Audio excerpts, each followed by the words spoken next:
The private hangar of Helios Airworks glowed under the sun. CEO Claire Beaumont, 36, stood before dozens of stunned technicians, her posture rigid with cold authority. She pointed decisively at grease-covered mechanic Ethan Ward, 39. "You are done here. Hand in your badge immediately." Ethan, a single father, quietly turned toward the gate. As he reached the exit, a terrifying tremor shook the ground. A massive military helicopter tore through the air, its rotor wash violently displacing the dust. A powerful, amplified voice boomed from the vessel, requesting Chief Aviation Technician Ethan Ward. Claire froze, utterly speechless. Ethan Ward was a man defined by a choice. 39 years old, he had once been a rising star in high-stakes aviation mechanics, a prodigy in complex engine troubleshooting. 5 years ago, his world fractured when his wife was killed in an industrial accident at the shipyard. The tragedy forced him to reevaluate every single priority. He didn't chase the lucrative, round-the-clock contracts offered by major international carriers. Instead, he sought stability and proximity. He chose the smaller, less prestigious role at Helios Airworks, accepting a significantly lower salary and a simpler workload, all for the sake of his 8-year-old daughter, Lucy. His life was a mosaic of necessary frugality and deep commitment. They lived in a cramped but clean rented apartment above a noisy boulangerie. His reliable but battered pickup truck was his only major possession. Every evening, without fail, Ethan was home to cook dinner, pasta, stews, or Lucy's favorite, perfectly crispy potato wedges. He helped with homework that covered subjects far removed from turbine dynamics, and he never missed a parent-teacher conference. To the men in the hangar, he was just a steady, slightly underperforming mechanic. To Lucy, he was the entire world. The change at Helios Airworks began 6 months prior with the acquisition by the relentless Beaumont Group. Claire Beaumont, a brilliant but ruthlessly efficient businesswoman, was installed as CEO. Claire possessed an almost fanatical belief in the gospel of high performance and unforgiving accountability. Her mantra was public, brutal, and simple. Iron discipline creates efficiency. Mistakes are fatal to reputation. She had spent her first months purging what she perceived as institutional softness and complacency. The incident that led to Ethan's dismissal was complex and entirely systemic. A high-priority Gulfstream jet, owned by a powerful client, was undergoing its annual service. During a critical phase of reassembly, a subtle but significant issue arose with the landing gear hydraulic sequence.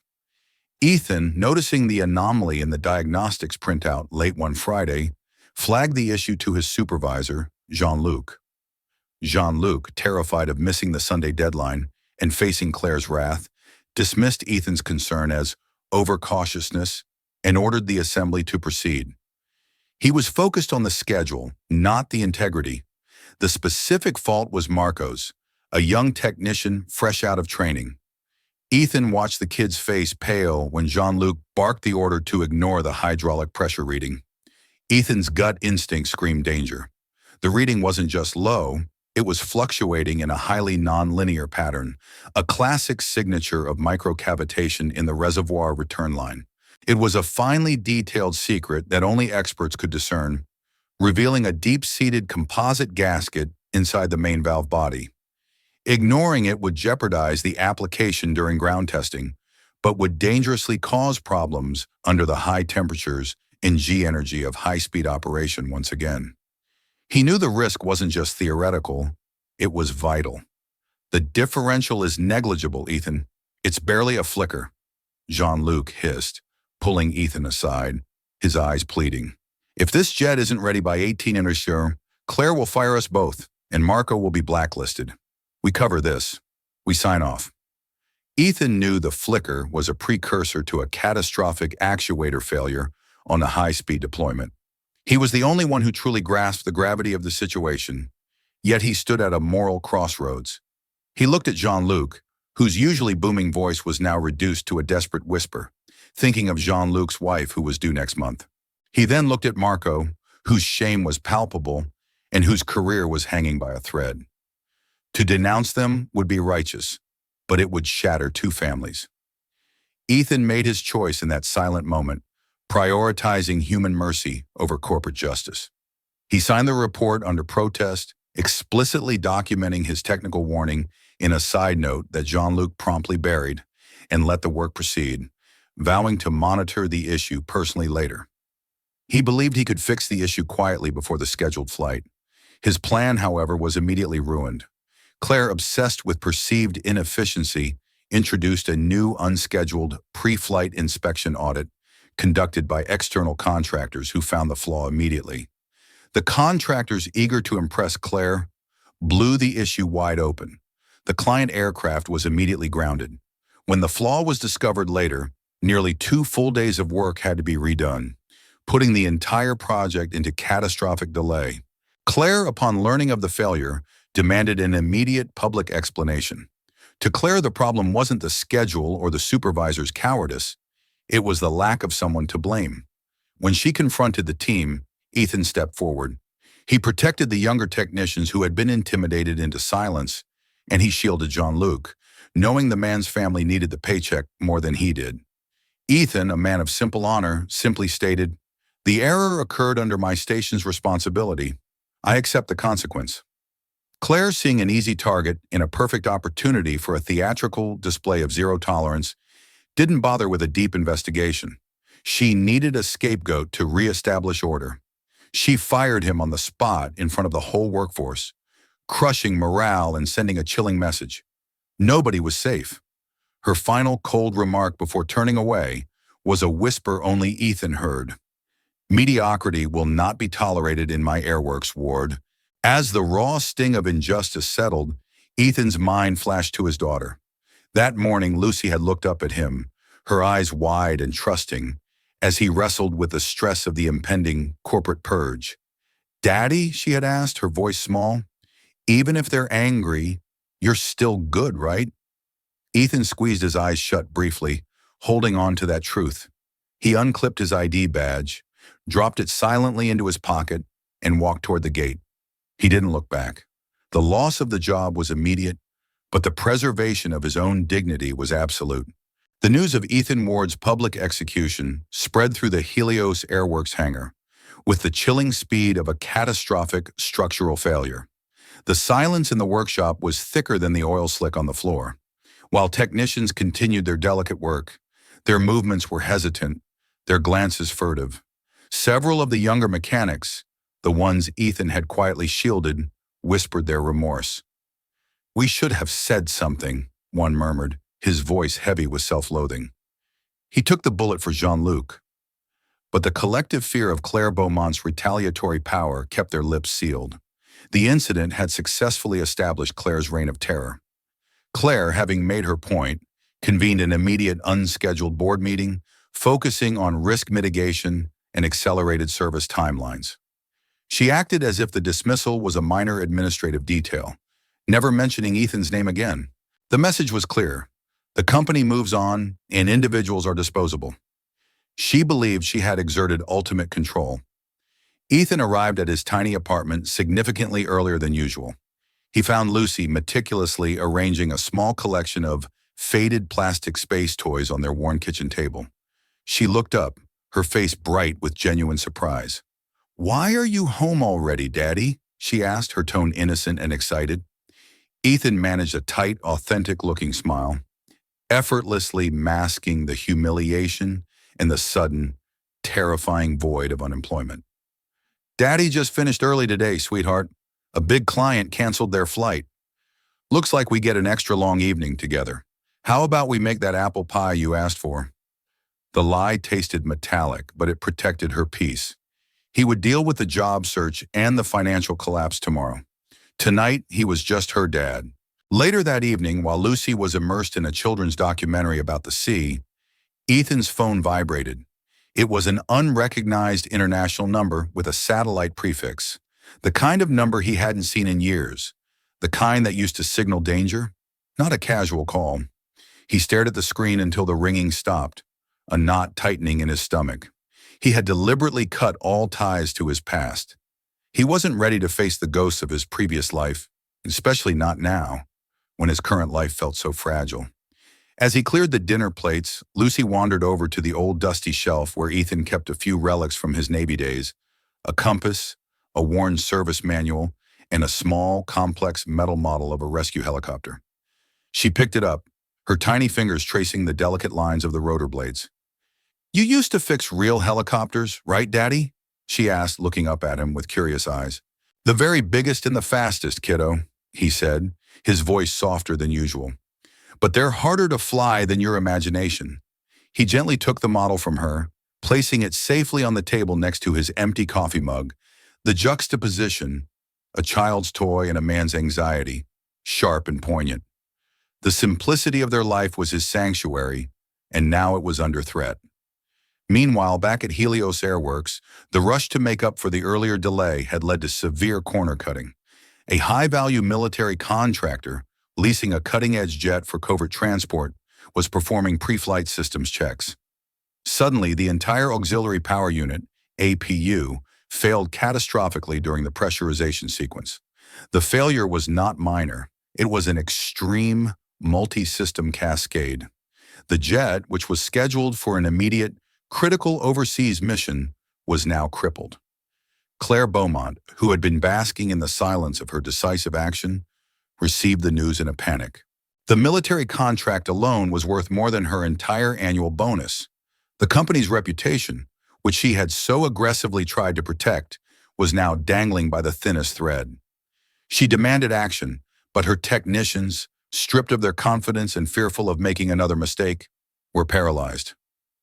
"Find the problem, now!" she shrieked into her radio, her composure completely gone. The silence in the hangar was replaced by the frantic, useless clamor of desperate men. It was exactly at that moment, as the civilian crew descended into operational despair, that the sound began. It was not the high-pitched whine of a jet engine, or the familiar grind of machinery. It was a rhythmic, deep, approaching, percussive thunder that seemed to shake the very atmosphere above the hangar. The sound was distinct, authoritative, and rapidly descending. Something big and something military was about to land. The roar intensified, a physical force that vibrated through the floor plates of the hangar. Employees scrambled for cover, holding onto their caps as debris and dust were whipped into a violent, localized storm. With a final deafening blast of its powerful rotor blades, a sleek, heavily armored Navy Seahawk helicopter settled onto the tarmac right outside the main hangar entrance, its dark gray paint contrasting starkly with the civilian yellow service vehicles. The air smelled of burnt jet fuel and ozone. Security guards rushed toward the military aircraft, confused and highly agitated. This was a private facility. An unscheduled military landing of this nature was unprecedented, highly irregular, and signaled a crisis beyond their pay grade. The side hatch slid open with a hydraulic hiss. A Navy commander, rigid and imposing in his full-service dress, jumped lightly onto the tarmac, his face stern. He ignored the panicked security personnel and strode directly toward the main entrance, his boots echoing sharply in the sudden, relative quiet. He saw Claire Beaumont, who, despite the chaotic wind, was struggling to maintain her composure. "Ma'am, I am Commander Hayes. We have an urgent strategic operational requirement." His voice was measured, yet contained an urgency that demanded compliance. "We are looking for Chief Aviation Technician Ethan Ward." Claire was utterly baffled. She recovered her voice thick with confusion and residual authority. "Sir, I am the CEO. I assure you Mr. Ward is not here. He was just a mechanic. He's been dismissed." She nearly choked on the last word, the truth of her recent action slamming into her conscience. Commander Hayes gave her a cold, unimpressed look, as if addressing a minor logistical annoyance. "With all due respect, Ms. Beaumont, Ethan Ward is never just a mechanic. The Navy does not deploy a $60 million asset to collect a civilian contractor for routine maintenance. We only deploy when the risk level has been elevated to strategic threat." Hayes elaborated, his voice lowering to a chilling, professional intensity that was far more commanding than Claire's public outbursts. "We have a vessel at sea experiencing a critical, cascading electronic failure in its main engine control unit. It's a highly localized, signature failure. one that has only occurred once before in the history of the fleet. That incident was 8 years ago, during the Pacific Surge operation. The man who fixed it, mid-mission, under enemy fire, using nothing but duct tape, a prayer, and a few scavenged parts, was Ethan Ward. The commander paused, looking past Claire's shoulder at the terrified Helios technicians. The failure mode is a ghost loop, an ECM pulse feedback in the FADEC system, something that only presents in extreme low temperature and high G environments. Your crew here, he gestured dismissively, wouldn't even know the nomenclature. Claire's face was ashen. I don't understand. This is a private airworks. Hayes leaned in, his voice cutting like ice. When we are staring down a major loss of life that threatens an entire multinational operation, this hangar is nothing more than a convenient landing pad. We need Ward, now. Twist 1.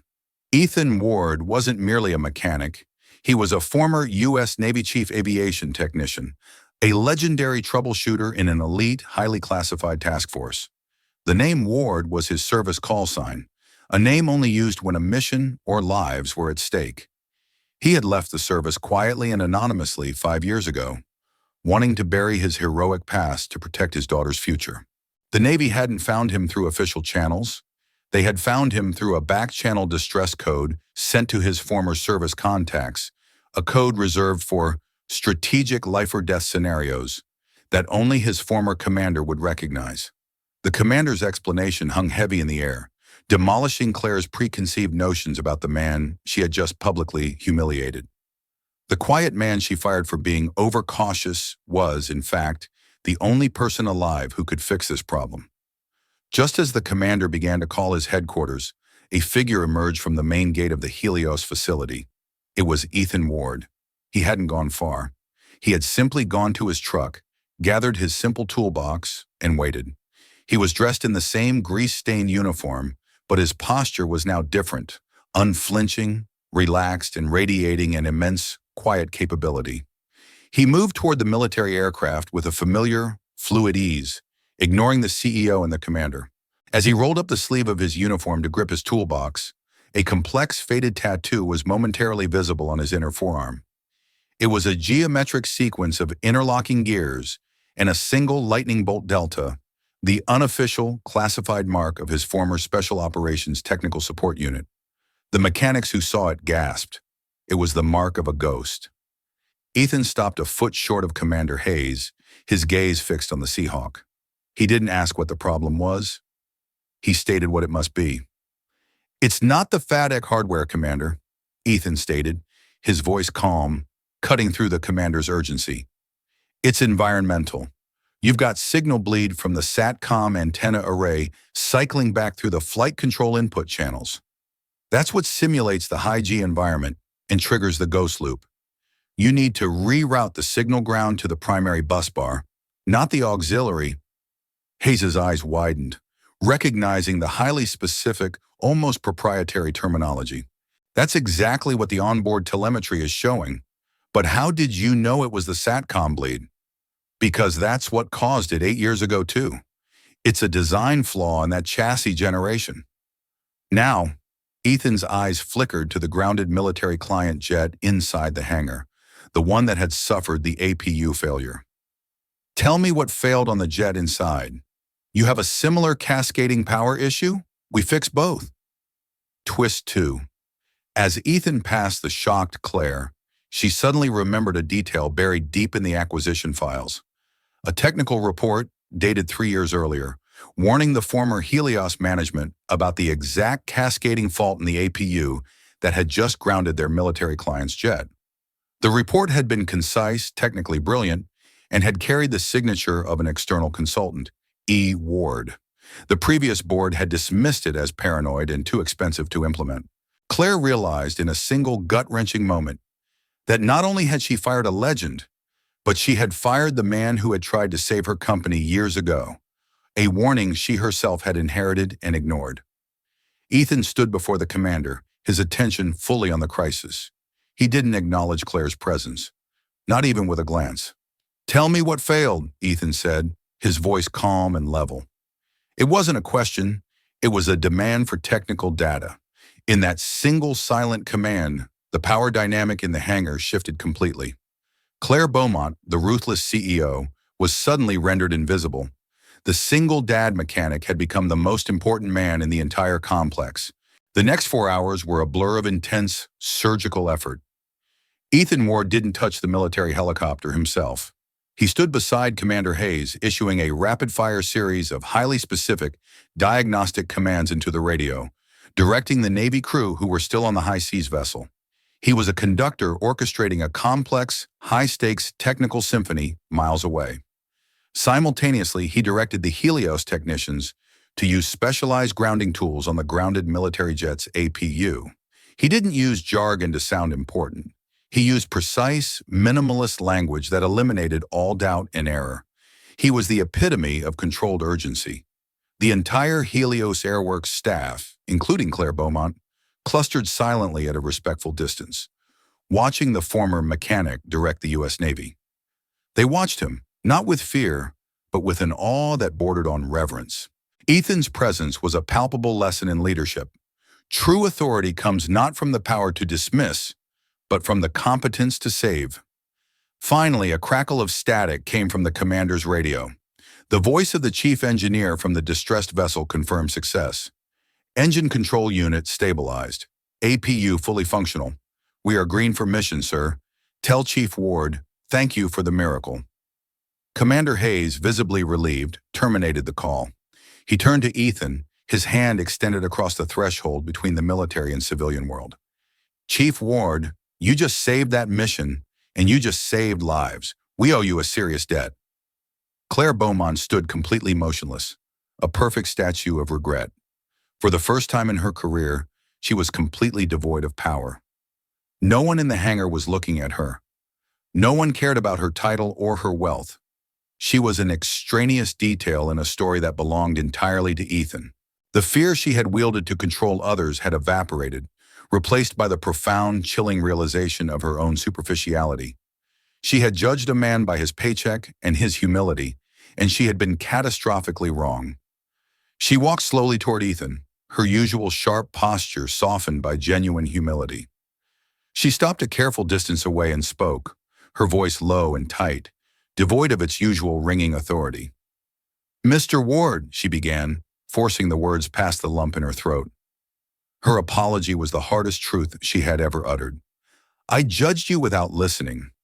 I used your honesty as an excuse to establish a control I didn't truly deserve. I am deeply sorry." Ethan finally looked at her. His eyes were calm, but deeply weary. "That's what fear does, Miss Beaumont," he replied, his voice flat. "It makes people focus on control instead of integrity." Claire swallowed, recovering her professional demeanor slightly. She offered the only currency she had left, power. "I want you back, not as a mechanic, but as the director of technical integrity, unrestricted budget, full autonomy." Ethan shook his head, a slight, genuine smile gracing his lips. He was polite, but his refusal was absolute. "I appreciate the offer, Ms. Beaumont, but I won't work where respect comes too late. I learned that lesson once before, and my time is no longer for sale." He picked up his toolbox, gave a respectful nod to Commander Hayes, and walked out. He didn't need the apology to feel vindicated. He needed it to understand his own value. From the window of a nearby warehouse hidden from the hangar, a small figure stood mesmerized. Lucy, having been picked up by a friend's mother, had asked to be dropped off nearby to surprise her dad. She saw the helicopter, the commander, and the crowd of men looking only at her father. She gripped her little hand into a tight, 8-year-old fist of silent pride as she heard her father's name called with absolute respect. "If you believe true strength is humility, not power, type, I will live kindly." Ethan Ward didn't return to Helios Airworks. He accepted a part-time contract as an advanced technical consultant for the Navy, allowing him to work remotely and maintain full control over his schedule. The pay was generous, and the mission, to prevent future, catastrophic failures, appealed to his core sense of duty. His life remained simple, but the financial strain was lifted, and the security of his future with Lucy was finally solid. Meanwhile, Claire Beaumont executed a complete and seismic overhaul of Helios Airworks. The public firing of Ethan Ward became the dark core of her personal and corporate transformation. The first official change was the elimination of all public dismissals. The second was the institution of the Ward Protocol, a zero-tolerance policy for ignoring any technical red flag, regardless of scheduling pressure. She started seeking out the quiet voices, the meticulous, humble technicians who previously went unnoticed, and promoted them to positions of authority. The culture of fear was slowly replaced by a culture of trust and technical reverence. Claire learned that the most critical asset a company owns is not its jets, but the integrity of the people who maintain them. Her final and most permanent action was to frame the Navy commander's note about the engine stabilization and hang it prominently in the main briefing room, next to a small laminated copy of Ethan's old ignored technical report. It was a daily silent reminder of the catastrophic price of arrogance. One cool Saturday afternoon, months later, Ethan drove Lucy to a small, rocky cove near the Mediterranean. They sat on a low, moss-covered seawall, sharing a bag of salty chips. A deep, rhythmic thumping filled the sky. A Navy Seahawk, identical to the one that had landed at Helios, flew a low, majestic coastal patrol route overhead. Lucy looked up, her hand instinctively reaching for her father's arm. "Are they calling you again, Daddy?" she asked, a hint of concern in her voice. Ethan watched the aircraft pass, a peaceful, contented expression on his face. He squeezed her hand, reassured her, and pointed toward the horizon. "No, sweetie," he said. "Not today. Today they are just the Navy, and I'm just your dad." They watched the helicopter until it was a distant speck, enjoying the kind of quiet, simple dignity that Ethan had fought his entire life to protect. He had proved that a man's true rank is determined not by the uniform he wears, but by the quiet choices he makes when no one is watching. Voiceover closing the loop. She fired a single father. The Navy summoned a legend, and a child learned who her humble father truly was. If you believe stories like this deserve to be told, leave a comment and subscribe to Single Dad Stories. We tell the stories that shouldn't be forgotten.